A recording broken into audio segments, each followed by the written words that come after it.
Bonjour à tous et bienvenue sur la chaîne. Alors aujourd'hui, petite vidéo sur le remplacement d'un écran. Alors normalement un écran est vissé sur la coque arrière de l'ordi portable, mais dans les cas, avec les ordis récents, on va dire, je vais vous montrer ça plus en détail. Il me manquait une pièce à vous montrer. Voilà.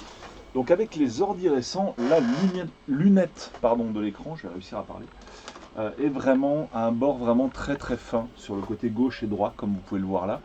Et avec ces ordis là, attendez-vous directement après démontage à ne pas tomber sur des vis, malheureusement. Vous n'aurez pas de vis pour retirer l'écran, il sera collé. Donc on peut se poser la question de savoir comment retirer l'écran lorsqu'il est collé. Et c'est du coup le principal objet de cette vidéo. Alors, lorsque l'écran est vissé, c'est très simple, et lorsqu'il est collé, bon, en général, si on doit changer l'écran, c'est qu'il est cassé, donc on se dit qu'on peut y aller à la bourrin, mais en fait, il y a un moyen plus propre en fait de retirer l'écran, et c'est ce que je vais vous montrer dans cette vidéo. Alors, pour parvenir à mes fins, je vais me doter d'une petite pince plate, hop, que je vous montre ici, comme ceci, ou plus en détail, comme cela. Et donc l'idée, ça va être, je vais prendre aussi une petite pince à épiler, comme ça. L'idée, ça va être de repérer l'endroit où se trouvent des petites languettes. Alors effectivement, je me rends compte que je masque. Je vais vous régler la caméra de manière un peu plus zoomée. Voilà, ici vous allez mieux voir en détail ce qui se passe. Hop, voilà, ça c'est pas très bien fixé. Alors, c'est toujours un peu délicat de faire ça avec la caméra face à soi. Mais en gros, l'idée, ça va être de repérer. Alors là, je vais enlever voilà, ici, le cordon. Et vous voyez ici, je vais trouver une petite languette noire sur la base de l'écran. Donc l'idée, cette languette noire, ça va être de la tirer. Alors, j'ai même pas besoin de la pince. Il semble qu'à la pince à épiler, ça suffise. Donc, on va la tirer et ça va avoir pour effet, si tout se passe bien, mais vous verrez que ça se passe pas forcément toujours très bien. L'idée va être de retirer la colle qui se trouve derrière l'écran. Et voilà, ça commence à casser en fait. Et vous voyez, c'est même rentré à l'intérieur. Ah non, voilà, je l'ai encore ici. Donc l'idée, ça va être, je vais essayer même de l'enrouler un peu dans la pince. Voilà, on va tirer dessus délicatement et c'est censé m'enlever toute la colle qui se trouve à l'arrière de l'écran. Vous voyez qu'en fait, entre la théorie et la pratique, eh bien en fait, il y a toujours une petite différence. Alors c'est effectivement le même système qu'on va retrouver au niveau des batteries de téléphone portable, par exemple. Les batteries sont souvent collées sur le fond de panier du téléphone portable et bien pour les retirer, il va falloir faire ça. Alors vous voyez ce que je fais en fait, à chaque fois je vais avancer un petit peu. Du coup la pince que je vous ai montré tout à l'heure, la pince un peu plus grosse, ne va pas nous servir à grand chose dans ce cas là. On va surtout utiliser la pince à épiler coudée. Coudée c'est plus pratique, j'ai l'impression, vous voyez, ça va vraiment très bien avec ça.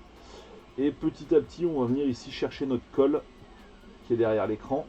Et ça va avoir pour effet de décoller la bande de colle qui va du bas en haut de l'écran. Et je reçois un appel, donc je vais mettre en silencieux. Voilà, que vous puissiez bien m'entendre.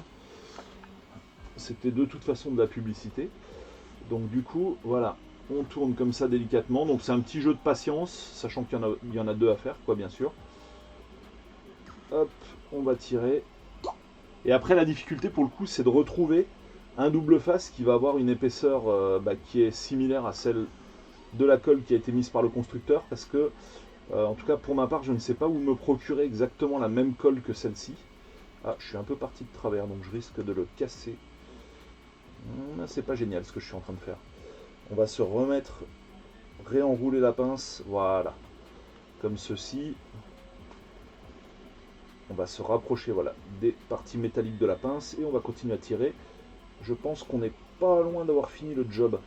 Alors effectivement, si ça casse en plein milieu, eh bien des fois le plastique, enfin le caoutchouc, je sais pas comment il faut appeler ça, quoi, c'est du plastique ou du caoutchouc, va re-rentrer, va se rétracter, va passer derrière l'écran. Donc si ça vous arrive, c'est mort.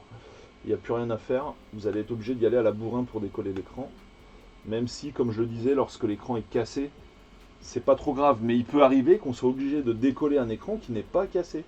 Notamment si la nappe entre l'écran et la carte mère a un problème, pour savoir si le problème vient de la nappe, vous êtes bien obligé de déposer l'écran pour changer la nappe qui relie l'écran à la carte mère. Dans ce cas-là, on part du principe que l'écran est bon et que donc il faut éviter de le casser au démontage. Voilà. Donc effectivement, c'est quand même bien de faire les choses proprement plutôt qu'à la bourrin où on va arracher l'écran et tout casser. Dans certains cas de figure, ça va pouvoir servir eh bien, de retirer les choses proprement, parce que l'écran n'est pas forcément cassé lorsqu'on doit le retirer, comme je viens de le dire. Voilà. Je vais pas tarder à finir ce bout-là. Et après, pour l'autre, le principe est exactement le même, donc c'est pas la peine que je vous le montre en vidéo. Là, je voudrais quand même finir le tuto sur là. Voilà. Ok. Donc, vous voyez ici, le bout est droit en fait, au bout du caoutchouc, ce qui veut vraiment dire que je l'ai retiré dans son entier. Hop, on va attendre le focus, voilà, vous voyez. Je l'ai retiré intégralement, il n'a pas cassé en cours de route. Et la preuve par l'exemple, on va remonter un petit peu la cam, voici. Et on va voir qu'ici, effectivement, l'écran ne tient plus du tout sur ce côté-là. Donc il est vraiment prêt à être retiré. Donc maintenant, manipulation qui sera également la même pour l'autre côté. Et on va pouvoir donc déposer notre écran de façon propre, sans tout arracher, sans tout casser. Surtout si vous ne devez pas casser l'écran, si c'est pour vérifier la nappe, comme je le disais. Et bien là, il faudra faire du boulot propre et ce tuto vous aura filé un bon coup de main pour cela, je l'espère. Salut à tous, à bientôt pour d'autres tutos ou d'autres vidéos de jeux vidéo rétro sur ma chaîne Rétropolo, dont je vous mets le lien en description. Bye.